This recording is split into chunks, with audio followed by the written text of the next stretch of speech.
cette magnifique salle 2. La prochaine conférence est l'histoire secrète de l'échappée d'Edward Snowden de Hong Kong et comment vous pouvez élever les réfugiés qui ont sauvé sa vie. Nous avons aujourd'hui 3 présentateurs. Lena Rohrbach de Amnesty International Allemagne. C'est une experte sur les droits de l'homme dans l'ère digitale. Nous avons Sönke Eversen. Il est chef de l'unité d'investigation contre la corruption, la fraude et la mauvaise gestion. Et Robert Thibault, il est avocat aux droits de l'homme à Hong Kong et un des avocats d'Edward Snowden et est toujours en contact avec lui aujourd'hui. Tonnerre d'applaudissements pour eux, s'il vous plaît.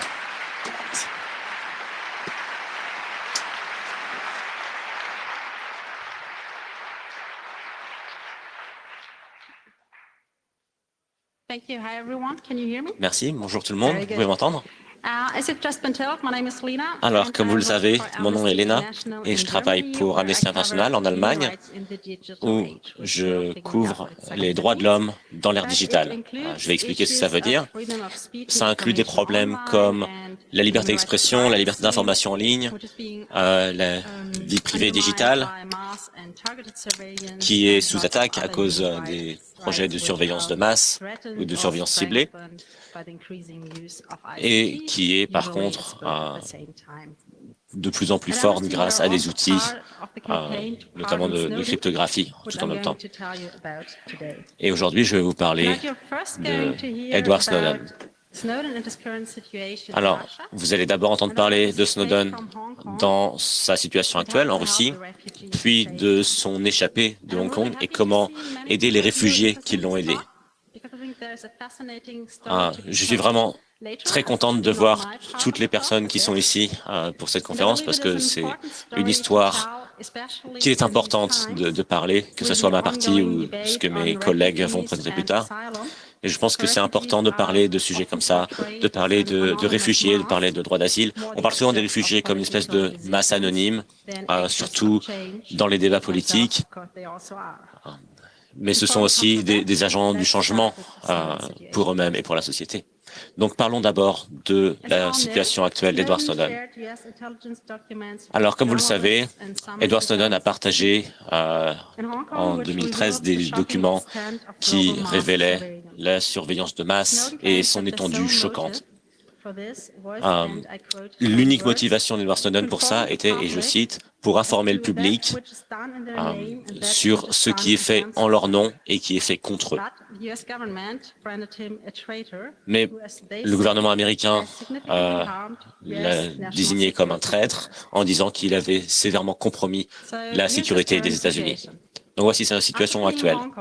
Après avoir fui Hong Kong, il s'est retrouvé bloqué en transit à l'aéroport de Moscou jusqu'à ce qu'on lui donne un droit temporaire de rester en Russie.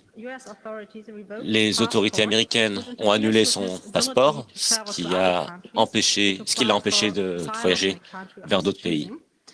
Il ne peut pas voyager vers les pays de son choix. Il y a eu plusieurs offres, notamment en Bolivie, au Nicaragua et au Venezuela, pour lui de s'y rendre, mais il ne pouvait pas parce qu'il n'a pas de passeport. Il a actuellement un droit de rester jusqu'à un moment en 2017 et après ça, on ne peut pas savoir ce qui va lui arriver. Alors pourquoi est-ce qu'il ne retourne pas simplement aux États-Unis? Obama semble penser que c'est ce qu'il devrait faire.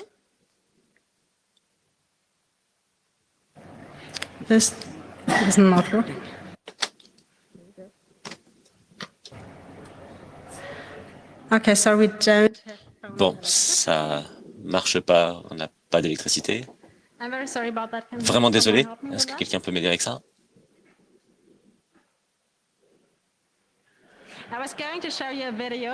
Donc j'allais vous montrer une vidéo. Mais on dirait que pour des raisons d'écologie, il ne faut pas renouveler ces ordinateurs trop vite. Donc j'utilise encore ce Mac qui a 8 ans et qui a plus vraiment de batterie. Du coup, ça marche pas trop.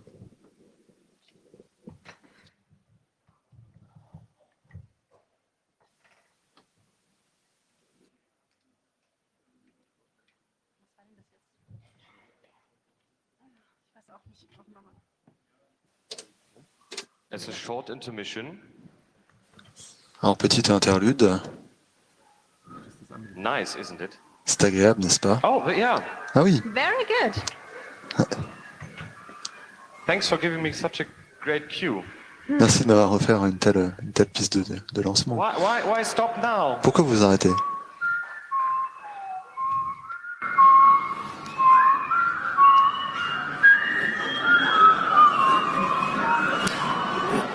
Das braucht jetzt einen Moment, weil er sich komplett hochfahren muss und das halt einfach total alt.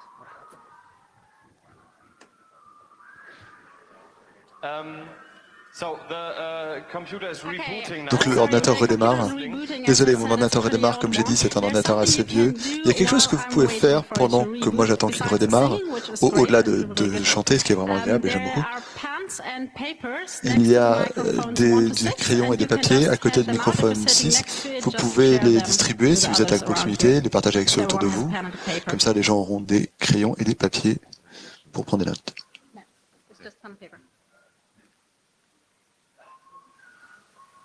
Je vois que ça se répand, c'est agréable. Alors, j'espère que vous êtes tous familiers avec la pièce de 1. Oui? Non? Oui? Non? Non? 6 heures de sommeil, 2 repas et une douche tous les jours. Tous les jours.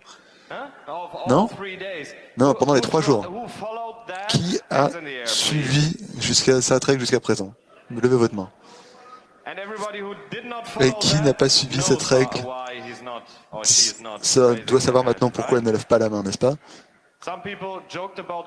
Des gens ont fait pas mal de blagues. 6 douches par jour, ça fait vraiment beaucoup, c'est vrai. Un repas et seulement 2 heures de sommeil, c'est vraiment crevant. Ah, ça y est, maintenant des lumières clignotent. Et j'espère que maintenant, ça se passe mieux. Ça va me prendre encore quelques minutes. Mais vous faites un super travail. Il fait vraiment un super travail. Je pense qu'on peut l'applaudir.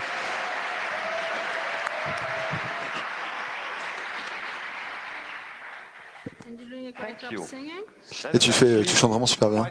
Merci, c'est vraiment agréable quand des choses comme ceci se passent. J'aime bien.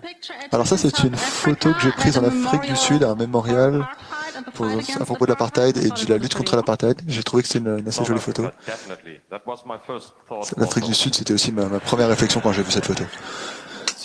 Désolé. Je ne veux pas me moquer de ton joli...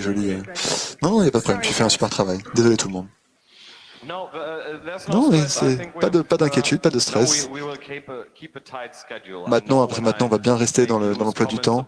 Je sais que parfois je fais des commentaires un petit peu sur le fait que ça va être la dernière présentation et qu'il n'y a rien après, une grande pause. Mais je sais que là, je vais me faire massacrer si je continue. Je vais être noyé dans le chunk ou quelque chose comme ça. Chunk est un cocktail local, qui ne serait finalement pas si mal en fin de compte. Non, pas se noyer, mais bon, peut-être. Je pourrais résister un petit peu Non, mais bon, laissons tomber.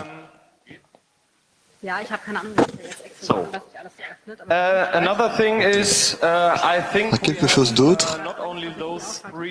Nous n'avons pas que ces 3-là autour d'ici. Je peux vous dire également qui sera également dans le coin. Certaines personnes ont peut-être reconnu qu'il se passait plus de choses dans ce coin ici, quand on a mis tous les éléments techniques. Il y a du nouvel équipement qui vient d'arriver d'une autre pièce, mais assez d'indices à ce niveau-là, je pense. Pour l'instant, pour l'ensemble, la majorité d'entre vous. Je suis hypnotisé par ces morceaux de bois. Peut-être que ce sont des cailloux, des morceaux de rocher. Une autre blague? Alors, quand quelqu'un arrive à articuler, c'est que vous avez encore beaucoup trop de capacité de réflexion et on va s'en servir. Alors, on va faire une petite réflexion. Pensez à un nombre entre 1 et 10 dans votre tête. Ne le dites à personne. En silence. Ensuite, multipliez-le par 9. Et quand vous avez ce résultat, ajoutez les chiffres individuels. Par exemple, si vous avez 23, ajoutez 2 et 3, ça fait 5. Et ensuite, vous divisez ce 5. Dites-moi, non, ne divisez pas. Retirez 5, pardon, je me suis trompé. Retirez 5. Retirez 5. Et maintenant, comptez, faites le tour de l'alphabet. Quand vous avez un 1, vous faites un A, B, vous faites un 2, 3, c'est C, 4, c'est D, E, c'est 5, etc., etc. Et maintenant, la lettre que vous avez avec votre résultat, dans votre tête, en silence, cherchez un pays qui commence par cette lettre, qui a une frontière avec l'Allemagne et un fruit.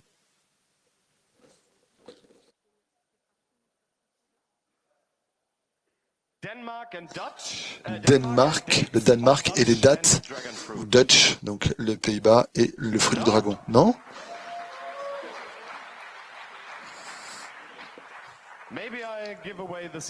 Bon, peut-être que je vais vous révéler le secret là-dessus.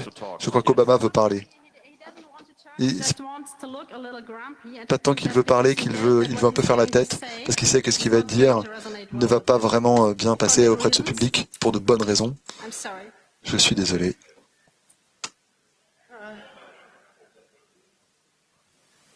On a eu cette présentation sur le CopyWrong 2.0 juste avant. C'était ici. Peut-être que vous voulez en faire un résumé? Peut-être, oui. Puisqu'on n'arrive pas à le convaincre de parler à haute voix. Alors, je suis vraiment désolé. Si j'avais un scénario du pire, ce serait mon ordinateur sans électricité pendant quelques instants. Donc, je pense qu'on va peut-être alterner et faire ma partie plus tard. Et je vous propose de faire votre partie maintenant.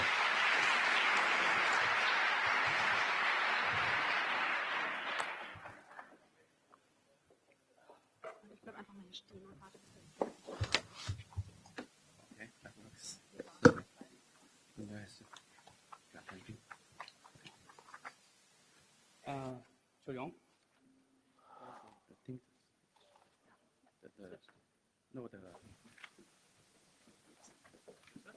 Der Drücker, um die zu flippen.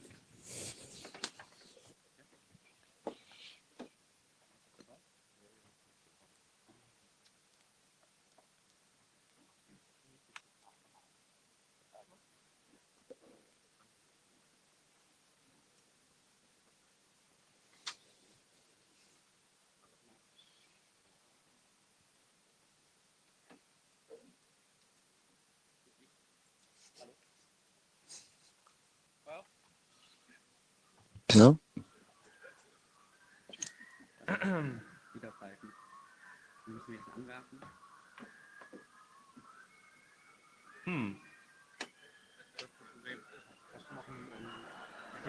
Fängt nicht an.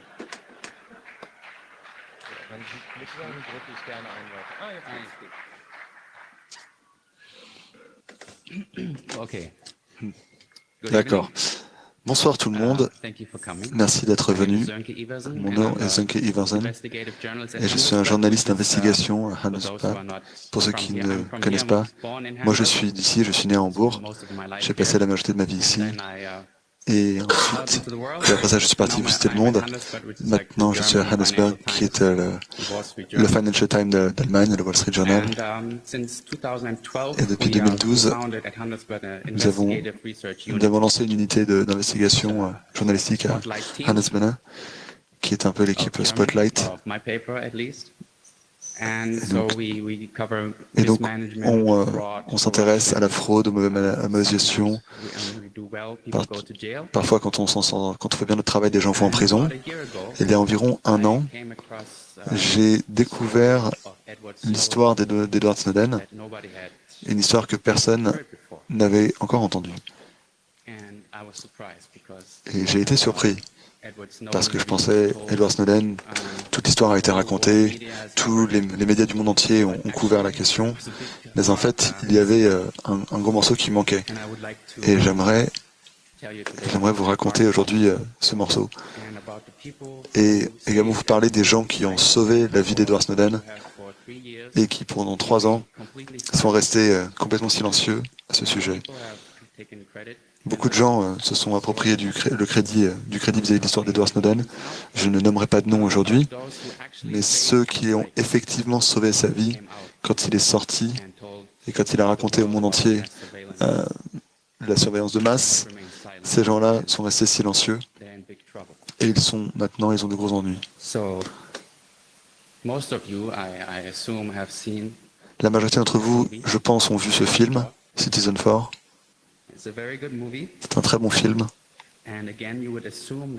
Et de nouveau, on pourrait imaginer que le documentaire sur Snowden et comment Snowden est devenu qui il est, et ce qu'il nous a dit, alors, ce documentaire aurait également dit tout ce qu'il y avait à savoir sur lui.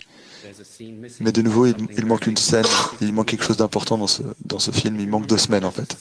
Si vous vous souvenez bien, il y a une scène juste après, le matin après qu'il ait donné son interview au Guardian.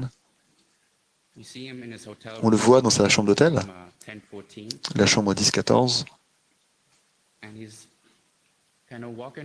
et il marche un petit peu dans la pièce, on le voit se regarder dans le miroir, se demander comment est-ce qu'il peut un petit peu réorganiser son visage, se couper les cheveux, se teindre les cheveux, mettre des lunettes de soleil. À un moment, il tient un miroir, il tient un parapluie. Le téléphone sonne, et il parle à quelqu'un. Et il dit, d'accord, ok, ouais. Vous êtes sûr? Parce que moi je peux prendre mes affaires là, et je peux sortir là. Et on n'entend pas l'autre partie qui parle dans la conversation.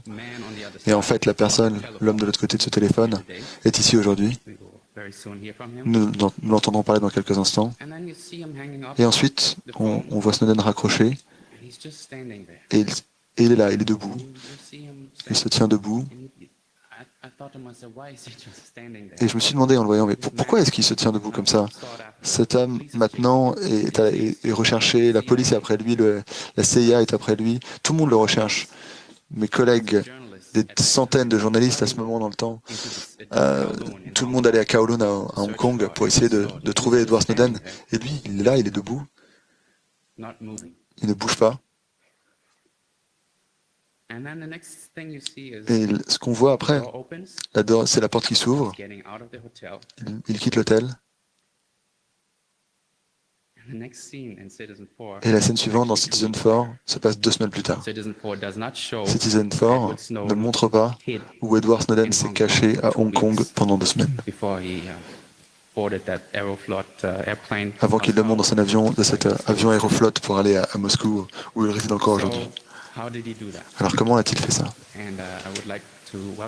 Et j'aimerais accueillir sur scène aujourd'hui, l'homme qui aujourd'hui a hébergé Edward Snowden pendant 2 semaines, quand le monde entier le poursuivait et en avait après lui.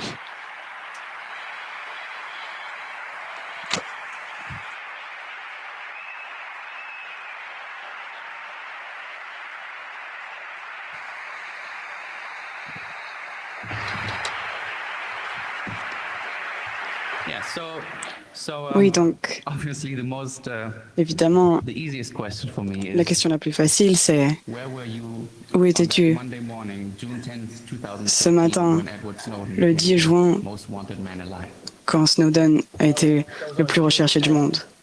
C'était le 10 juin. Et pour un certain moment, comme tout le monde sait,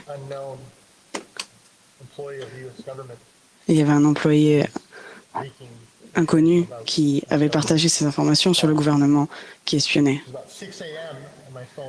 Il est 6 heures du matin et mon téléphone sonne et j'étais très fatigué. Vous savez, lundi matin.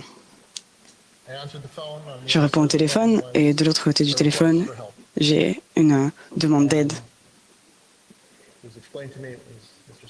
On m'a expliqué que c'était M. Snowden.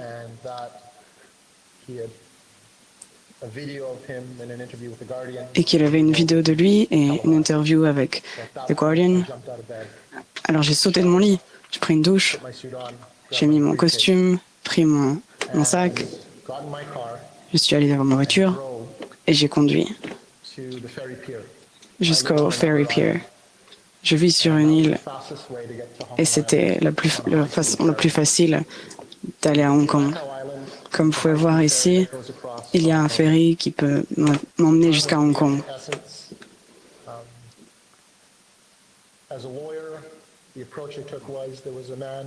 En tant qu'avocat, j'ai entendu qu'un homme était en détresse et qu'il était aussi le plus recherché de la planète à ce moment-là. Alors, c'était très très important que je le rejoigne le plus tôt possible. Alors, ma question est très simple. Comment est-ce qu'on cache l'homme le plus recherché au monde? Où est-ce qu'on le cache? Qu'est-ce qui se passait dans votre esprit à ce moment-là? La première chose que je devais faire, c'était trouver de l'aide. Et à Hong Kong, j'avais quelqu'un avec moi. La première chose que je devais faire était, parce que par rapport à ce qu'il avait fait et son opinion politique, on devait l'emmener au bureau à Hong Kong. C'était la première chose à faire, la première ligne de défense. S'il devait être arrêté à n'importe quel moment, c'était ça. C'était de faire une demande d'asile à l'UNCHR. Donc on est allé voir l'UNCHR, le comité des réfugiés des Nations Unies. Et quand c'est arrivé, donc on a vu Jonathan Mann, un avocat, et moi je suis au téléphone avec M. Snowden et je lui ai dit « Ne vous inquiétez pas, Jonathan Mann sait où vous emmenez, on va à l'UNCHR. » Et quand M. Snowden a fait sa demande auprès de l'UNCHR pour avoir le statut d'asile, de réfugié, l'étape d'après, c'était d'amener de cacher M. Snowden et de le faire disparaître du radar. Et on était inquiet que les médias trouvent M. Snowden. Si les médias trouvaient M. Snowden, alors les autorités hongkongaises le trouveraient. Donc le consulat américain qui est à Hong Kong le saurait également. Et donc une de nos plus grandes craintes était que le gouvernement américain ou un gouvernement de tiers parti attraperait M. Snowden et le déplace et l'amène aux États-Unis de manière illégale. L'approche que nous avons prise, c'était que M. Snowden était demandeur d'asile à cette époque-là, un réfugié. Et j'ai beaucoup de clients qui sont des réfugiés. Et donc ça avait beaucoup de sens de le placer au sein de la communauté de réfugiés. Il en faisait partie en fait de cette communauté. La deuxième raison, c'était que les demandeurs d'asile à Hong Kong sont tellement marginalisés qu'ils sont considérés comme des intouchables. La version hongkongaise des intouchables, c'est le groupe social à Hong Kong qui est le plus repoussé.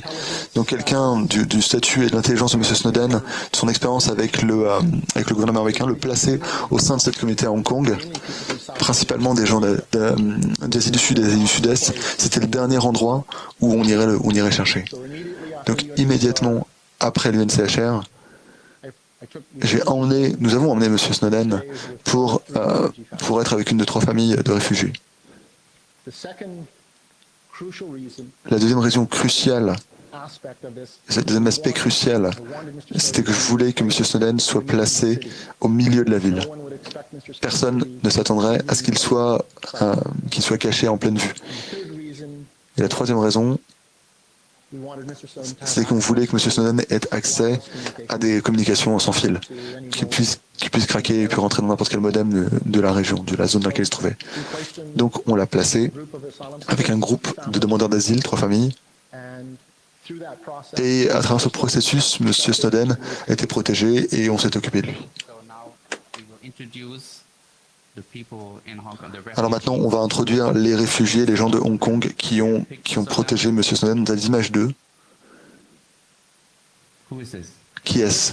Alors, c'est un de mes clients, M. Ajit Bushmakamara. C'est un ancien soldat dans l'armée sri-lankaise. Il est sinalais comme ethnie. C'est donc ça envoie une image de son ancienne vie. C'était il y a 20 ans. Ajit est quelqu'un d'incroyable. Il a été torturé. Il a eu une tentative de le tuer extrajudiciaire. Et en fin de compte, il a fui le Sri Lanka. Et j'ai choisi Ajit pour aider M. Snowden. Ajit a une habilité incroyable, une capacité incroyable à se déplacer de manière non indétectée et de déplacer les gens avec lui. Il a vraiment des compétences incroyables.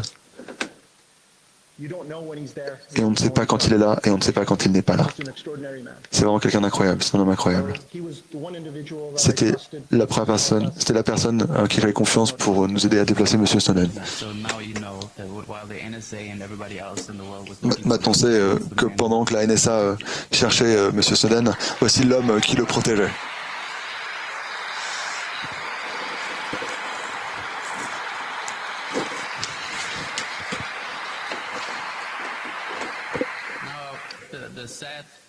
Maintenant, la partie plus triste. La partie la plus triste de cette histoire, c'est que ça fait 12 ans qu'il a disparu. Il a été torturé par les militaires. Il s'est échappé.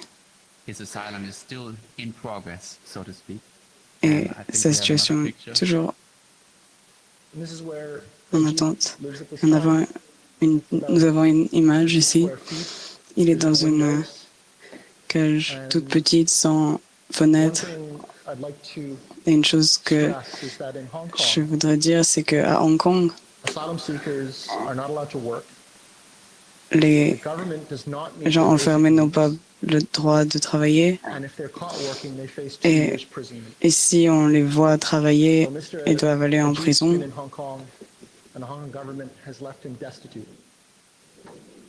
Et le gouvernement l'a laissé vraiment pour compte. La façon dont se sont traités cet homme et les deux autres familles correspond vraiment à une infraction de l'article 7 de la protection des réfugiés. Il est vraiment traité de manière inhumaine. Mais malgré tout, Ajit a survécu à Hong Kong. Et un autre aspect, une autre raison pour laquelle je me suis tourné vers mes clients, c'est que tous les demandeurs d'asile ont fui leur pays d'origine en essayant de survivre, pour survivre. Et quand ils ont rencontré M. Snowden, ils ont reconnu en M. Snowden l'un d'entre eux. Quand ils ont fui, ils ont dû dépendre et faire confiance et mettre leur vie entre les mains d'autres personnes qui les ont aidés à fuir leur pays. Les demandeurs d'asile ont vraiment la plus haute propensité à protéger les autres. Et c'était vraiment la fondation sur laquelle j'ai su que je pouvais avoir confiance en mes clients. Et quand on leur a demandé, oui, ils ont réagi et ils ont fait ce qu'il fallait. C'est une expérience incroyable. J'ai rencontré Ajit il y a 6 mois. Et quand je lui ai demandé pourquoi est-ce que vous avez aidé Edward Snowden quand vous aviez déjà assez de problèmes comme ça, et c'est un homme qui était recherché par la nation la plus puissante au niveau militaire et au niveau de l'intelligence du service de renseignement au monde, la seule chose qu'il m'a dit, c'est bien sûr que je l'ai aidé. C'était un réfugié, j'étais un réfugié. Bien sûr que j'allais l'aider. Et voici une autre, la photo suivante. Donc ça, c'était les autres suivants de M. Snowden. Alors, c'est la deuxième famille. Le monsieur que nous voyons ici, c'est Supun Kalapata. Et voici donc sa partenaire, Madhika. Supun est Sri Lankais, Sinhalese, et lui a fui le Sri Lanka suite à une persécution politique. Et sa partenaire, Nadika, a fui le Sri Lanka pour une persécution liée à son genre. Et c'est très typique dans un pays comme le Sri Lanka. La persécution suite au genre implique malheureusement le viol et du trafic d'êtres humains, et parfois de la servitude et de l'esclavage. Donc ces deux personnes incroyables ont fui. Supun a fui il y a plus de 10 ans, Nadika il y a plus de 7 ans. Et leurs 2 enfants sont nés à Hong Kong. Et quelque chose sur lequel j'aimerais vraiment insister, c'est que les 2 enfants n'ont pas de pays. Ils n'ont pas de nationalité. Et le gouvernement hongkongais, par la loi, refuse de leur donner le moindre statut à Hong Kong. Voici l'endroit où ils vivent. Et à l'heure actuelle, le gouvernement hongkongais n'a pas fourni le soutien nécessaire pour la jeune fille et elle ne reçoit pas d'éducation à l'heure actuelle à Hong Kong. Mais je vais passer à un autre sujet par la suite sur ce qu'on est en train de faire en tant qu'avocat pour aider ces familles. pour être sûr qu'elles ne restent pas dans le besoin de telle sorte. On a une autre image de là où ils vivent.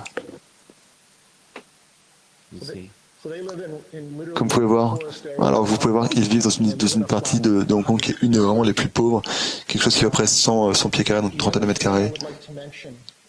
Une autre chose que j'aimerais mentionner, c'est que le système de sélection des demandeurs d'asile à Hong Kong est tellement injuste de manière évidente que le taux d'acceptation depuis 1992 pour les demandeurs d'asile à Hong Kong est 0,36%, 0,36%. Donc en pratique, tous les demandeurs d'asile à Hong Kong sont rejetés. Et les 3 familles que je représente partent du principe que leur demande va être rejetée tout simplement parce que le système est tellement injuste. Donc les voilà. Et voilà la 4e. La 4e réfugiée qui a abrité Edward Snowden et qui lui a accidentellement préparé un gâteau d'anniversaire pour son 30e anniversaire. Et vous verrez dans quelques minutes, elle et sa fille qui chantent joyeux anniversaire à Edward Snowden. Donc, c'est Vanessa, elle vient des Philippines, elle a fui aussi la persécution en raison de son genre, et elle s'est réfugiée à Hong Kong. C'est la 4e adulte, la 4e famille qui a hébergé Edward Snowden. Voici sa fille, Kiana. Et une chose que je veux dire, c'est que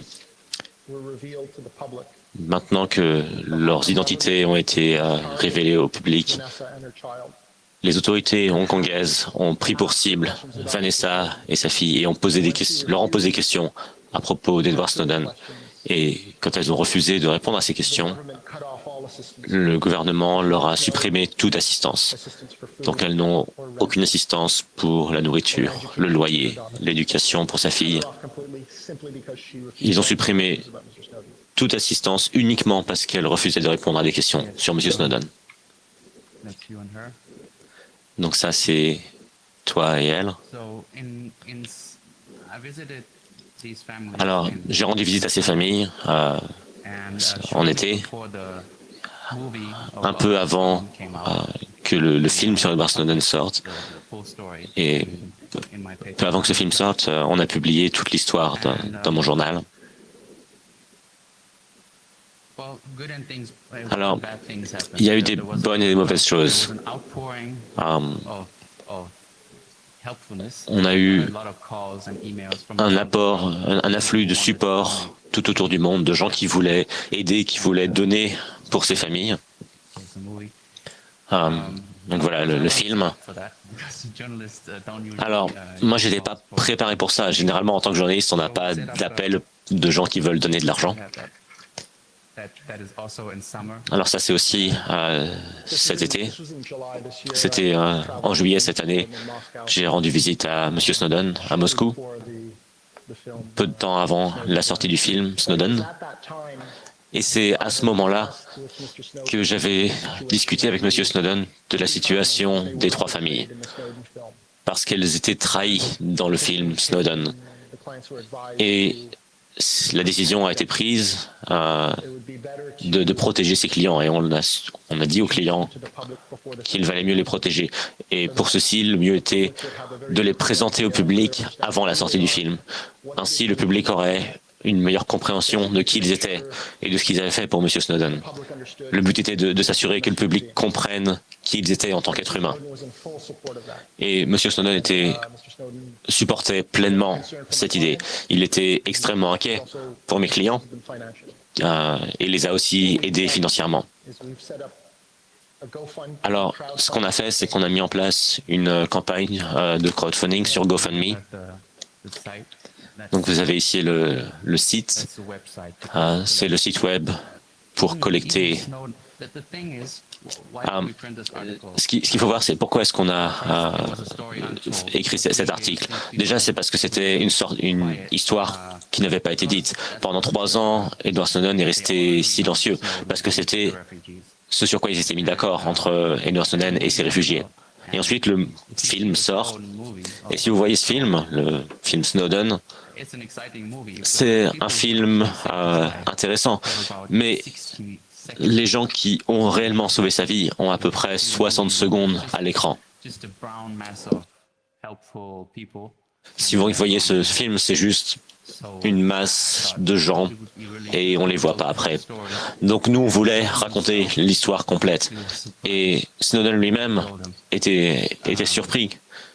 Il ne savait pas du tout que ces gens qui avaient sauvé sa vie étaient toujours au même endroit que là où ils étaient il y a 3 ans.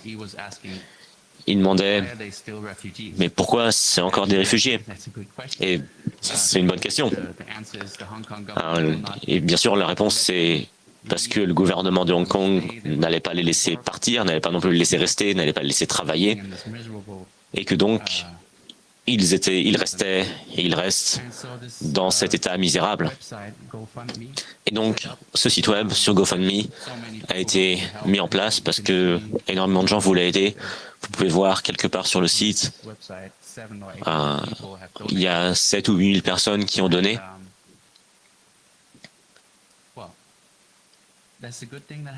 Et ça, c'est le bon côté de ce qui s'est passé.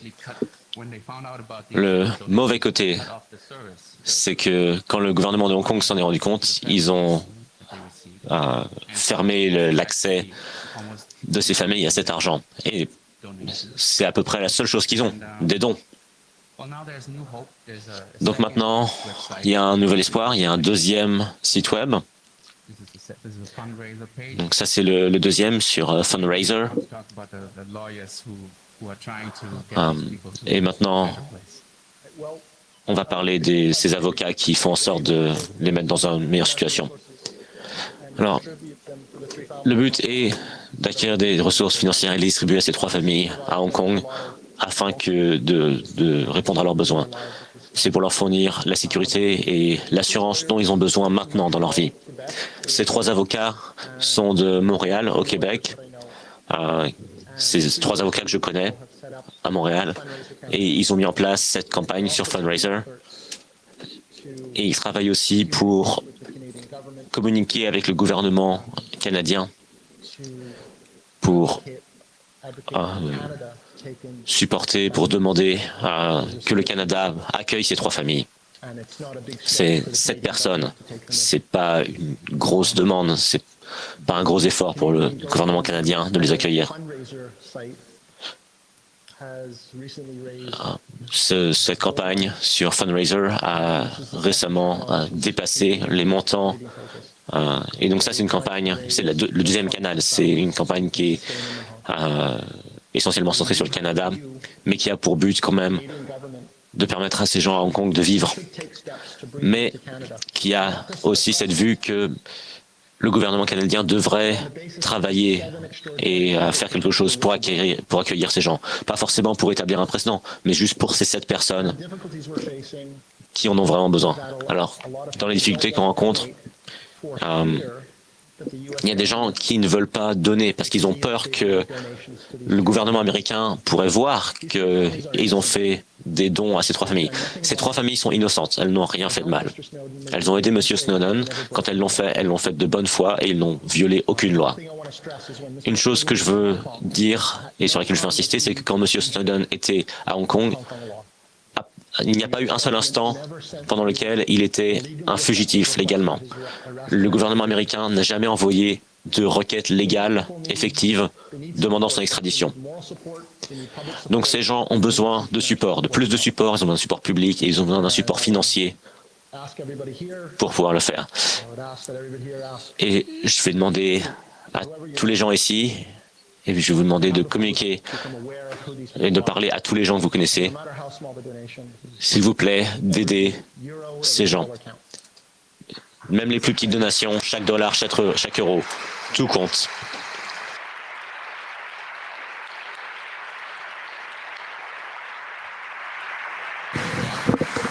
Ouais.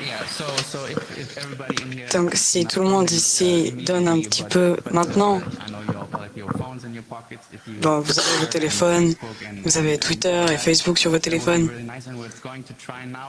Essayez dès maintenant de vous connecter sur Skype avec une des réfugiés. Elle est chez elle, elle est réveillée. Il est déjà minuit, mais on va essayer de la voir sur Skype maintenant.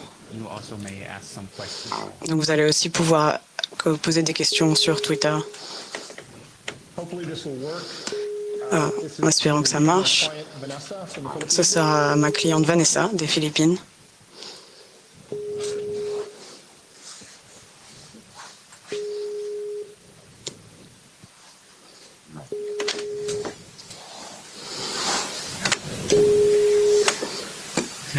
Das kennen wir irgendwie.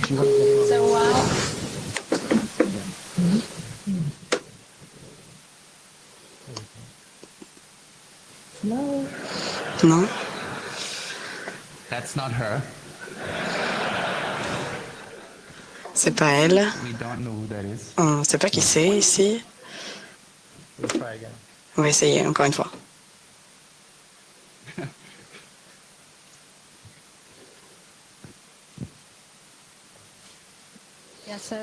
Alors, pendant qu'on attend, ça a pris plus de temps que prévu avec mes problèmes d'ordinateur.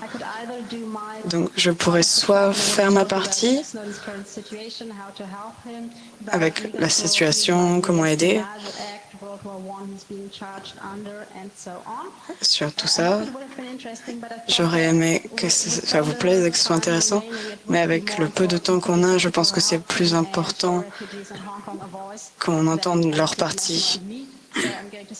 Donc je vais pas faire cette partie.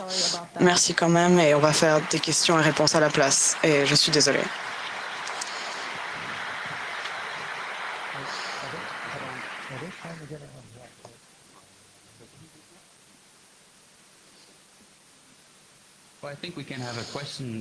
Donc je pense qu'on peut faire une question en attendant. Je ne sais pas trop comment ça marche, mais quelqu'un marche avec un microphone autour, je crois.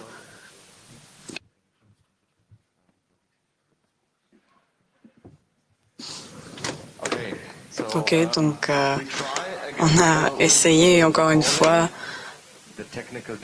avec les petits problèmes techniques. Ça devrait avoir un nom, Murphy peut-être. Donc je pense qu'on peut commencer avec les questions-réponses pour nos trois présentateurs. Donc si vous avez une question, mettez-vous en ligne derrière les micros tout autour de la salle. 4 à gauche et 3 sur la droite. Il y en a aussi un sur le balcon. Et je vais aussi demander au Signal Angel dès qu'on a une connexion.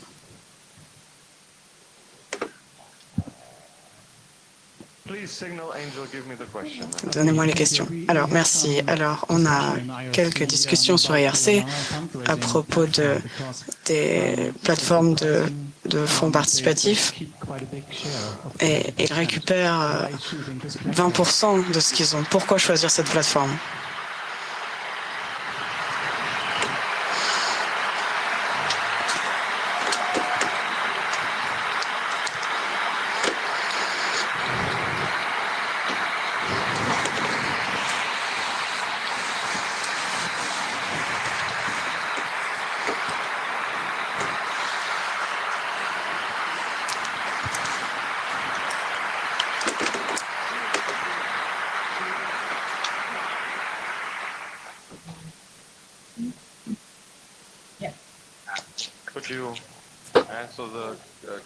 Est-ce qu'on va répondre à la question vite?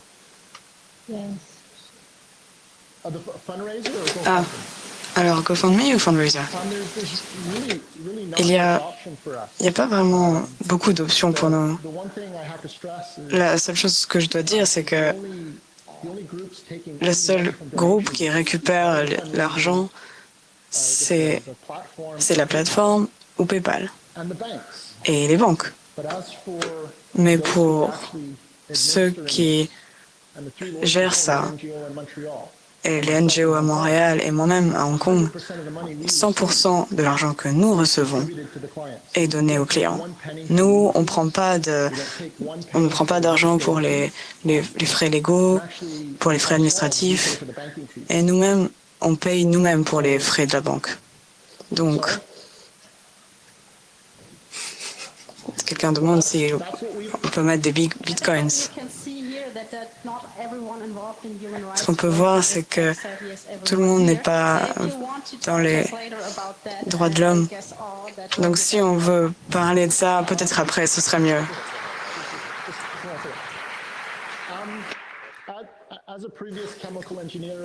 J'étais avant un ingénieur de la chimie. Donc oui, en fait, ils ont mis des bitcoins. Donc oui, tu peux aller sur ces sites et il y a les informations. Donc on peut donner en bitcoins. Désolé de ne pas m'avoir dit avant. Ce qu'on a fait, c'est que M. Snowden a tweeté à propos de ses levées de fonds. Et c'était à ce moment-là que les gens ont commenté et ils ont demandé pour les bitcoins. Donc on l'a fait tout de suite. Donc j'espère que ça répond à la question. Donc je pense qu'on va passer à notre nouvel invité sur la scène. Tu peux la voir directement. La caméra est juste ici. Donc tu peux la regarder d'ici. Est-ce que tu peux m'entendre? Bonsoir.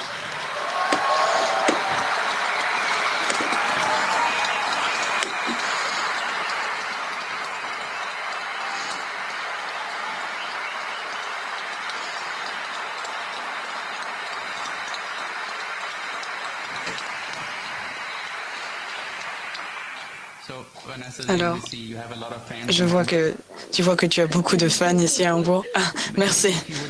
Alors, si tu pouvais juste nous dire, alors, tes premières 5 minutes, est-ce que tu peux nous décrire tes 5 premières minutes quand tu as rencontré Edward Snowden? Je pense que tout le monde a envie de savoir comment ça s'est passé maintenant. Alors, la première fois que je l'ai rencontré, Mr. Snowden, je savais pas qui c'était.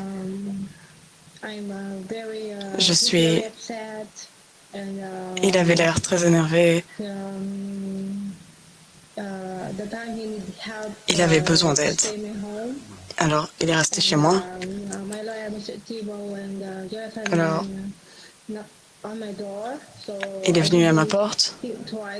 J'ai pas réfléchi 2 fois. Je l'ai tout de suite laissé rentrer chez moi. Et je suis très contente. Je suis très contente de m'être occupée d'Edward Snowden. Je voudrais remercier mon avocat parce que il avait 60 clients et c'est moi à qui il a fait confiance pour que Edward Snowden reste chez moi. Donc je voudrais lui dire merci et je voudrais dire merci à M. Snowden parce que il a beaucoup apprécié tout ce que j'ai fait pour lui. Merci. Okay.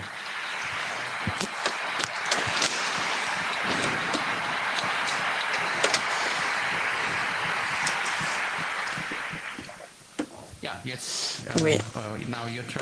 Alors, c'est votre tour maintenant. Alors, qui voudrait lui poser une question? Voilà, l'ange gardienne d'Edward Snowden. Nous allons demander au Signal Angel d'abord. Allez au micro si vous avez une question. Ou alors, Signal Angel? Non. Alors, personne n'a envie de poser de questions, on dirait.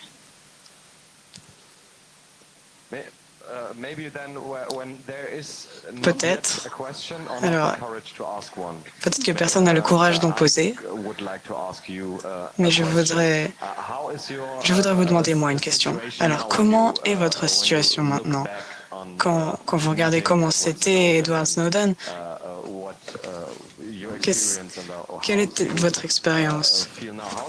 Comment est votre situation maintenant? Comment votre situation a changé après que vous ayez été en contact avec Edward Snowden et que cette chose vous soit arrivée d'un coup? La situation.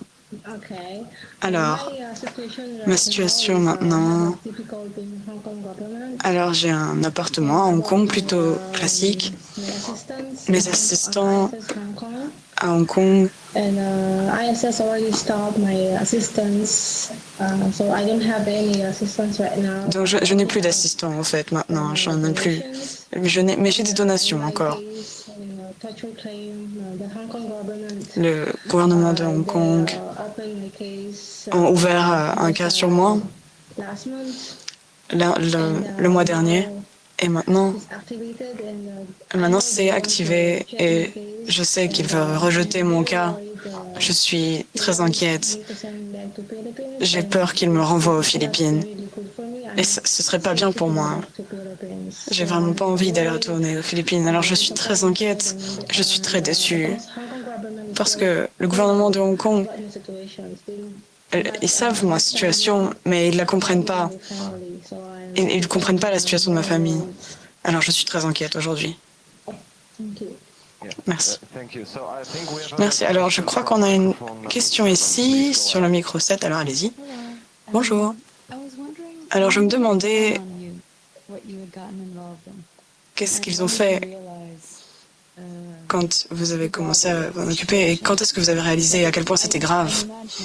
Je me demandais, ça devait être très difficile au début, mais après que tout ça soit passé, c'est très gros.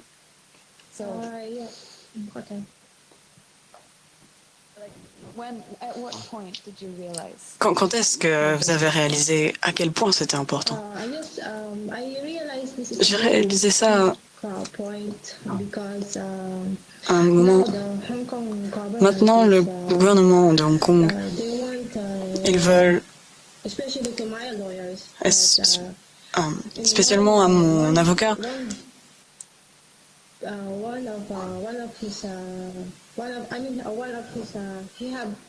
il a, une fois, l'immigration s'occupait de mon cas, et une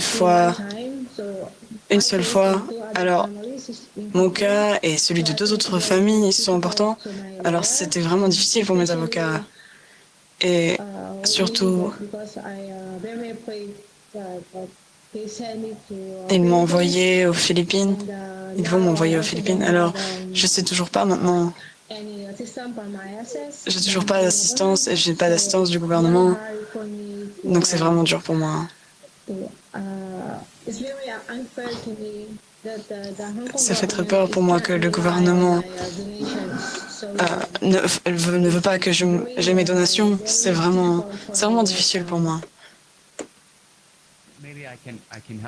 Peut-être que je peux aider un petit peu avec Vanessa. Alors, à propos de la question en elle-même, je me demande la même chose. La nuit où elle a rencontré Edward Snowden, elle ne savait pas du tout qui c'était. C'était juste un homme blanc qui était là devant sa porte. Alors elle l'a laissé rentrer, elle l'a laissé dormir dans son lit. Il n'y avait qu'un seul lit dans son appartement et elle a dormi sur le sol. Et le lendemain matin, il lui a demandé de ramener un journal. Et là, quand tu as récupéré le journal, je pense que c'est ça qu'elle voulait savoir. C'est là que tu t'es rendu compte. Tu as vu sur le journal. Est-ce que tu peux nous dire, ce matin, quand tu as regardé le journal, qu'est-ce que tu as vécu à ce moment-là?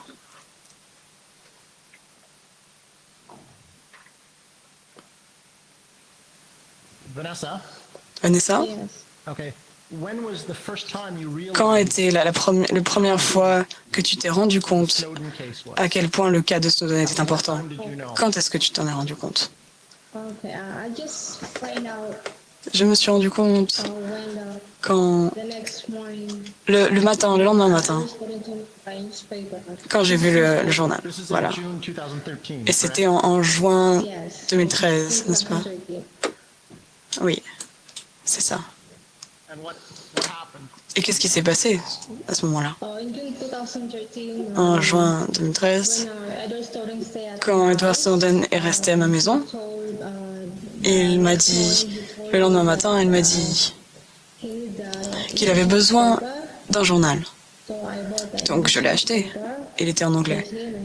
Je lui ai ramené et cette personne qui était dans ma chambre, je me suis rendu compte que c'était le plus recherché du monde. Parce qu'il était sur la première page du journal. J'étais vraiment choquée. J'arrivais pas à croire que cette personne-là soit dans mon appartement.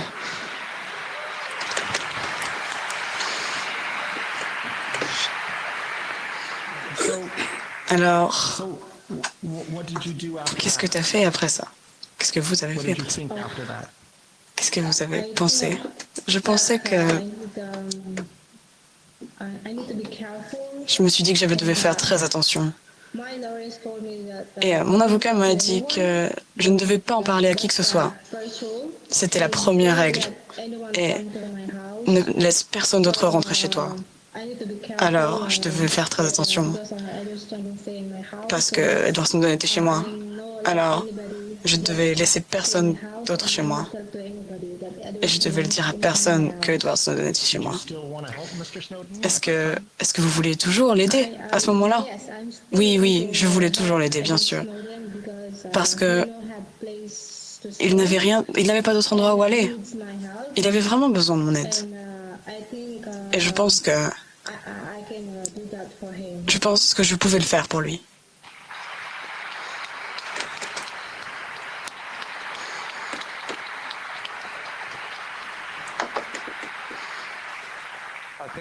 Je pense qu'on a une autre question, numéro 5, s'il vous plaît. Allez-y. Bonjour. Merci pour tout. Merci pour tout ce que vous avez fait pour Edward Snowden.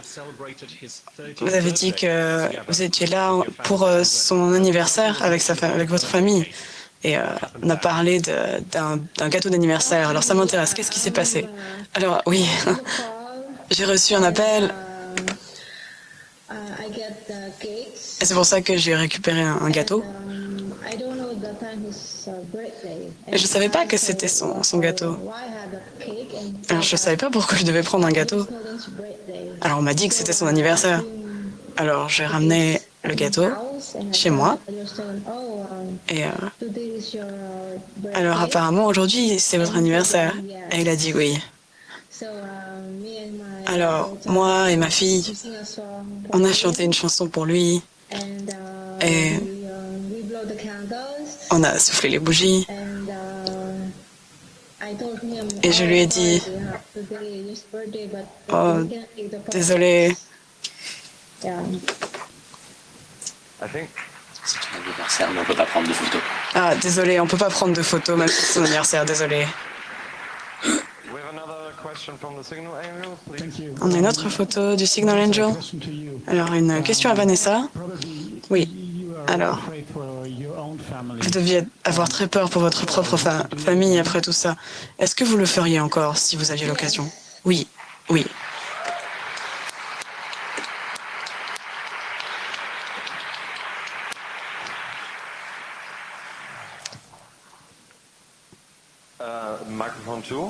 Alors, micro numéro 2.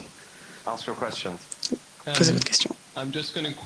Alors, je vais enfreindre la règle sur le fait qu'il n'y a que des questions. Oui, il y a des questions.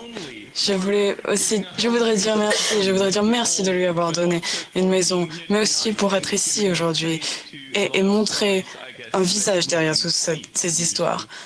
Un visage qu'on ne sait pas d'habitude.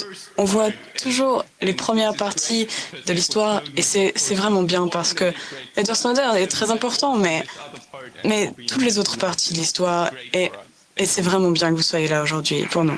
Merci.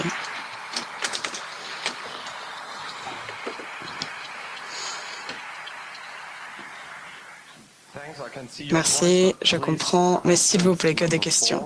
Question numéro 4. Merci. Alors, évidemment, je voudrais présenter mes respects, mais j'ai une question. Alors, pour les autres hôtes aussi. Alors, si je comprends bien, le gouvernement du Hong Kong ne vous laissait pas voyager ailleurs. Est-ce que les gouvernements des autres pays pourraient faire quelque chose et vous prendre quelque part ailleurs? Parce qu'on dirait que vous êtes coincé ici et que vous ne pouvez pas en sortir.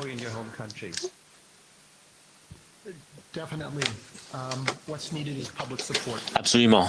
Ce qui manque, c'est le support populaire, la voix du peuple.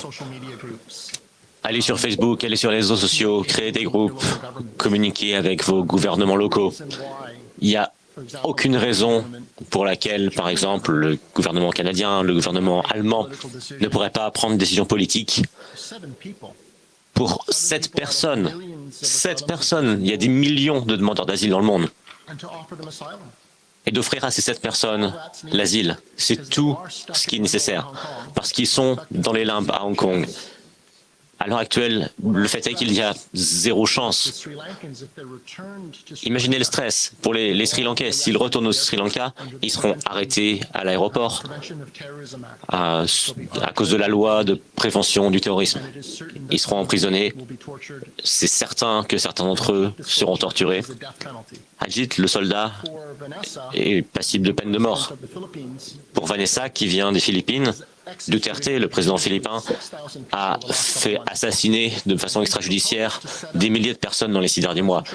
Il a proposé d'établir des camps de concentration pour exterminer 3 millions de drogués aux Philippines. Ces familles ont été laissées pour compte. Et je ne veux pas laisser ça se passer comme ça.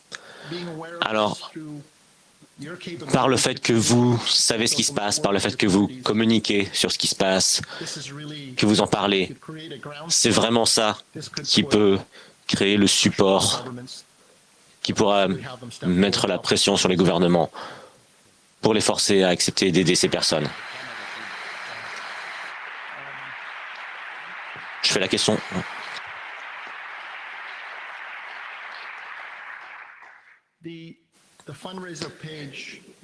La page pour récolter de l'argent est écrite en anglais et en français. Et c'est écrit dessus très clairement ce qui peut être fait et ce qui est en train d'être fait au Canada. J'ai demandé à mes clients où serait leur deuxième choix s'ils pouvaient demander asile. Et tous ont parlé de l'Allemagne. Donc, ce qui peut aider, voilà, la page de fundraising et d'autres pages et toutes sortes de fonds qui pourraient aider les familles pour s'assurer que ces familles ne sont pas laissées dans la misère. Merci.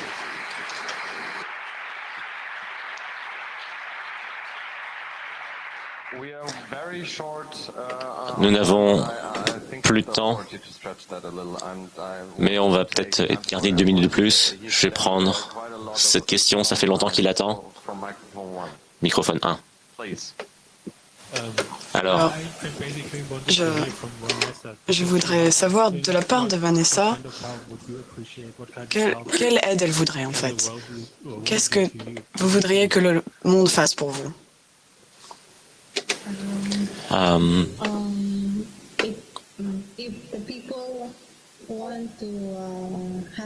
Si les gens veulent nous aider, j'espère, je souhaite que vous ouvriez vos cœurs et que vous donniez sur cette campagne de levée de fonds.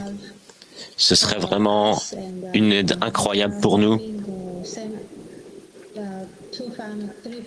Et on espère pouvoir envoyer 3 familles dans d'autres pays pour commencer une nouvelle vie et avoir un bon avenir. Merci beaucoup.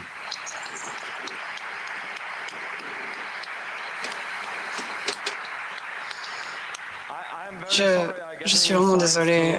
Tout le monde m'a dit que je dois arrêter. Il faut s'arrêter maintenant. Et ils veulent faire quelque chose. Donc, merci beaucoup. Merci pour cette présentation et merci Vanessa pour avoir fait tout ça et d'être là avec nous. C'était vraiment bien et c'était un honneur pour moi. Alors, un gros applaudissement pour Vanessa et merci à nos autres présentateurs.